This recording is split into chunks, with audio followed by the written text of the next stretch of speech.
Halo pemirsa GPR TV dari Sabang sampai Merauke, dari Miangas hingga Pulau Rote. Bertemu lagi bersama saya Mona Azarinisa dalam program Kominfo Newsroom.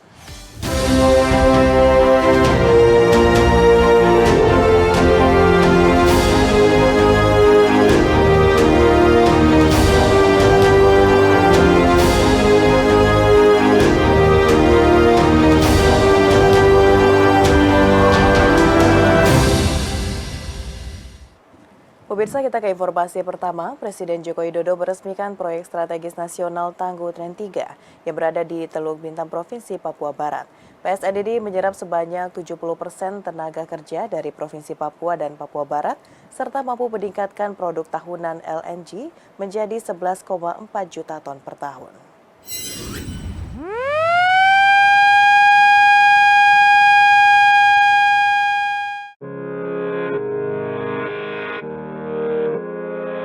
Presiden Joko Widodo pada Jumat 20 November 2023 meresmikan proyek strategis nasional Tangguh Tren 3 di Teluk Bintuni, Provinsi Papua Barat yang merupakan penghasil gas bumi terbesar di Indonesia.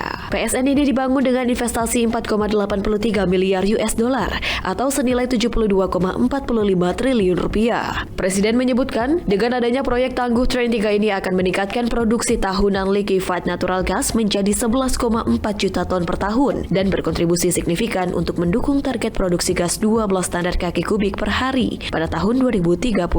Dari sisi peningkatan ekonomi masyarakat, proyek Tangguh Tren 3 Teluk Kuantan menyerap sebanyak 70% tenaga kerja yang berasal dari Provinsi Papua dan Papua Barat. 105 teknisi operasi dan pemeliharaan kilang liquefied natural gas adalah putra-putri Papua Barat dan Indonesia yang telah direkrut sejak SMA yang telah menjalani program pendidikan dari BP Perahu Ltd. Presiden menyampaikan pada tahun 2029 PSN ini menargetkan 85% pekerjaannya merupakan tenaga kerja Indonesia. Proyek Tangguh Tren 3 ini dibangun dengan investasi 4,83 miliar US dollar atau 72,45 triliun rupiah. Dan proyek ini akan meningkatkan kapasitas produksi tahunan tangguh LNG menjadi 11,4 juta ton per tahunnya dan berkontribusi signifikan untuk mendukung target produksi gas 12 standar kaki kubik per hari pada tahun 2030. Dalam rangkaian kunjungan kerja di Tanah Papua, Presiden Joko Widodo menuju Kabupaten Sorong, Papua Barat Daya untuk melakukan peletakan batu pertama pembangunan Rumah Sakit PKU Muhammadiyah Uni Muda Sorong. Rumah sakit ini akan terintegrasi langsung dengan bangunan lain seperti hotel hingga mal.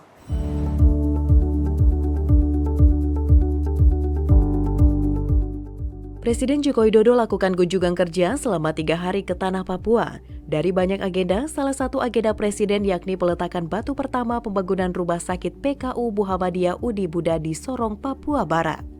Rumah Sakit PKU Muhammadiyah Uni Muda dibangun dengan anggaran 256 miliar rupiah. Pembangunan ini menjadi komitmen pemerintah dalam membantu pembangunan rumah sakit. Nantinya, pemerintah akan menerjunkan tim dari Kementerian PUPR dalam proses pembangunan rumah sakit. Rumah Sakit Muhammadiyah akan dibangun dengan menempel bersamaan hotel dan mal. Proses peletakan batu pertama dilakukan Presiden secara simbolis dengan menekan tombol. Dalam peresmiannya, Presiden ditemani Menko PMK Muhadjir Effendi dan Ketua Umum PP Muhammadiyah Haidar Nasir.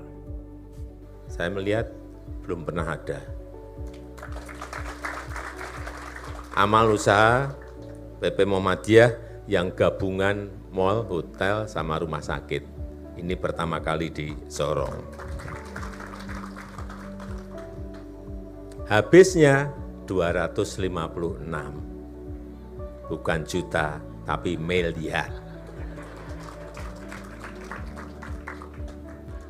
Ngirim tim dari Kementerian PU untuk melihat lapangan, melihat gambar, melihat DED-nya, agar segera bisa dikerjakan dan bisa insya Allah diselesaikan di tahun depan.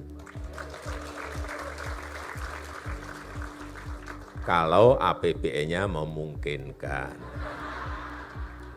Kalau tidak ya mundur sedikit, tapi kelihatannya ada kok.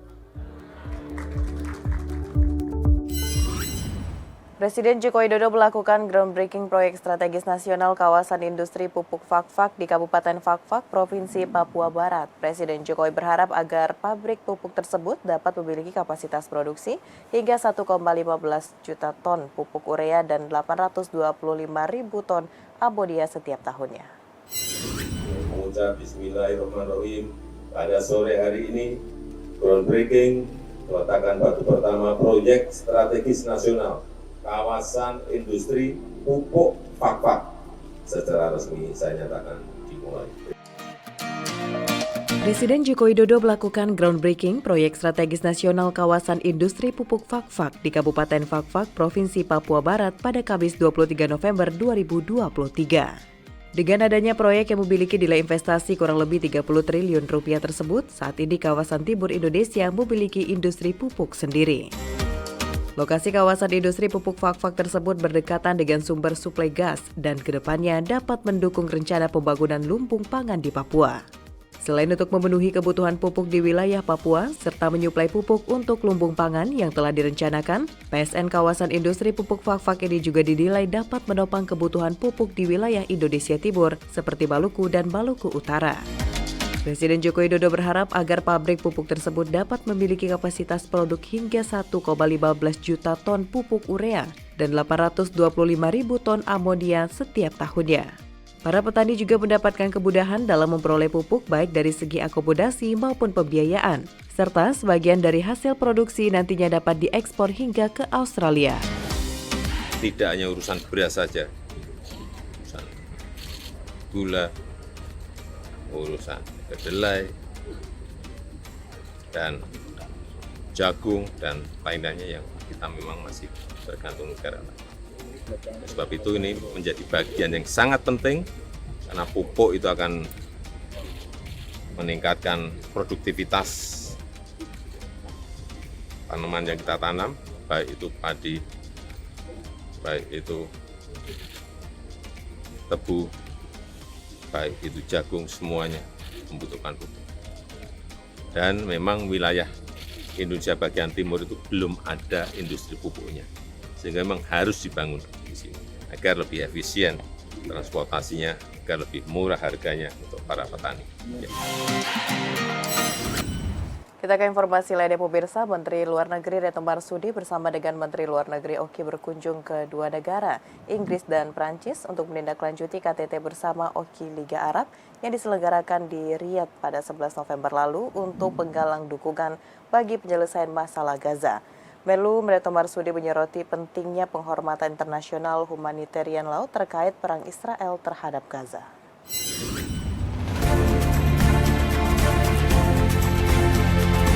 Menyambung press briefing sebelumnya hasil kunjungan ke Beijing dan Moskow pada tanggal 22 November 2023, Menteri Luar Negeri Retno Marsudi bersama dengan beberapa Menteri Luar Negeri Oki melakukan kunjungan ke dua negara, yakni London Inggris dan Paris Prancis. Menlu Retno bersama sejumlah Menlu Organisasi Kerjasama Islam yakni Arab Saudi, Palestina, Jordan, Mesir, Nigeria, Turki, dan Sekjen Liga Arab menyoroti pentingnya penghormatan terhadap international humanitarian law. Menlu menekankan bahwa di dalam perang ada hukum dan ada aturannya, di antaranya perlindungan terhadap masyarakat sipil dan fasilitas publik, termasuk rumah sakit adalah bagian penting dari hukum humaniter. Selanjutnya pada pertemuan kedua di London, Menlu Retno bersama Menlu Oki lainnya bertemu dengan Foreign Secretary David Cameron. Menlu menyampaikan apa yang terjadi di Gaza sudah melewati batas dan sama sekali tidak dapat diterima dilihat dari perspektif apapun dan dari nilai maupun standar apapun juga.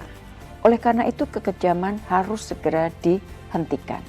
Permanent ceasefire diperlukan dan stop untuk menyerang humanitarian facilities dan masyarakat sipil.